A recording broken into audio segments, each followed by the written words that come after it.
4 methods करेंगे hybridisation predict करने के लिए अमोनिया की। फर्स्ट मेथड जो कि ट्रेडिशनल मेथड है वो हाइब्रिडाइजेशन के लिए half numbers of valence electrons plus monovalent atom minus cation plus anion. ये फार्मूला लगा के हम पहला मेथड से हाइब्रिडाइजेशन करेंगे। हाफ नाइट्रोजन के नंबर्स ऑफ वैलेंस इलेक्ट्रॉन्स हैं 5 प्लस हाइड्रोजन एक मोनोवैलेंट है तो ये क्या आ जाएगा 3 माइनस ये कोई केटायन नहीं है ना ही ये एनायन है तो ये दोनों ज़ीरोज़ आ जाएंगे। अब हाफ 5 प्लस 3 8 तो कितना आ गया 4 के विद रिस्पेक्ट टू हाइब्रिडाइजेशन आ गई sp3। तो जो बाकी के 3 मेथड्स होंगे उसमें जो आंसर आना चाहिए हाइब्रिडाइजेशन का वो sp3 आना चाहिए।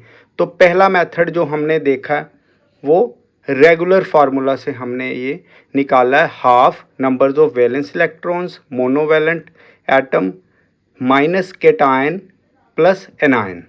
अब दूसरा मेथड हम देखेंगे। सेकंड मेथड के विद रिस्पेक्ट टू अगर देखें तो नंबर्स ऑफ वैलेंस इलेक्ट्रॉन का हमने सम करना है। जैसे मैं अमोनिया दोबारा लिख रहा हूँ और पहले वैलेंस इलेक्ट्रॉन्स का सम करिए। नाइट्रोजन में valence electrons 5 plus hydrogen 1 into 3 तो इसका आ गया सम 8। वैलेंस इलेक्ट्रॉन्स का सम 8 आ गया। तो मैंने अपनी प्रीवियस वीडियोस में बताया अगर 8 तक वैलेंस इलेक्ट्रॉन्स का सम आ जाए तो आपने 2 से डिवाइड करना है। जब 2 से डिवाइड किया तो हमारे पास ये 4 आ गया। इसके विद रिस्पेक्ट टू हाइब्रिडाइजेशन आ गई sp3। तो 2 मेथड्स हमने देखे हैं जिसके विद रिस्पेक्ट टू हमने प्रेडिक्ट की हाइब्रिडाइजेशन अमोनिया की sp3।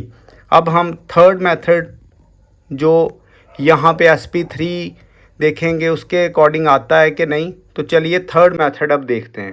थर्ड मेथड के विद रिस्पेक्ट टू हाइब्रिडाइजेशन निकालने के लिए हमें इसकी जो है स्ट्रक्चर के ऊपर फोकस करनी पड़ेगी। देखिए ये अमोनिया का स्ट्रक्चर है जिसमें एक लोन पेयर है और यहाँ पे 3 बॉन्ड पेयर्स हैं।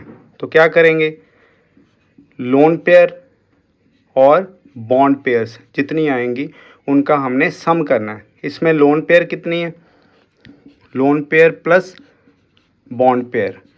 Lone pair 1 plus bond pairs एक ये 2 और ये 3 यहाँ पे 4। तो यहाँ पे 4 आ गया आंसर। तो हाइब्रिडाइजेशन क्या होगी sp3। तो थर्ड मेथड से भी हमने देखा है ये sp3 प्रेडिक्ट कर रही है।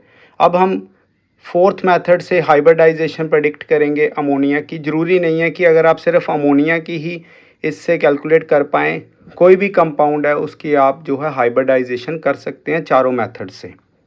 अब फोर्थ मेथड के लिए भी अगर हम इसके स्ट्रक्चर को देखें तो ये इस तरह से हमने बनाया। अब देखिए ये वाला मेथड है सिग्मा बॉन्ड मेथड।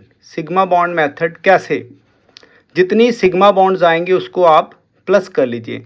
जैसे यहाँ पे लोन पेयर है तो इसको भी आप सिग्मा ही ट्रीट करिए और ये सिंगल बॉन्ड है तो सिंगल बॉन्ड सिग्मा होगी, ये भी सिंगल बॉन्ड सिग्मा और ये सिग्मा। तो total numbers of sigma bonds इस पर्टिकुलर स्ट्रक्चर में 4 है। तो हाइब्रिडाइजेशन क्या आ जाएगी sp3। ये वाला रेगुलर टेट्राहेड्रा बताएगा हमें जो कि ज्योमेट्री है। ये टेट्राहेड्रल ज्योमेट्री के बारे में बताएगा। शेप के बारे में अभी हम इस वीडियो में डिस्कशन नहीं करेंगे।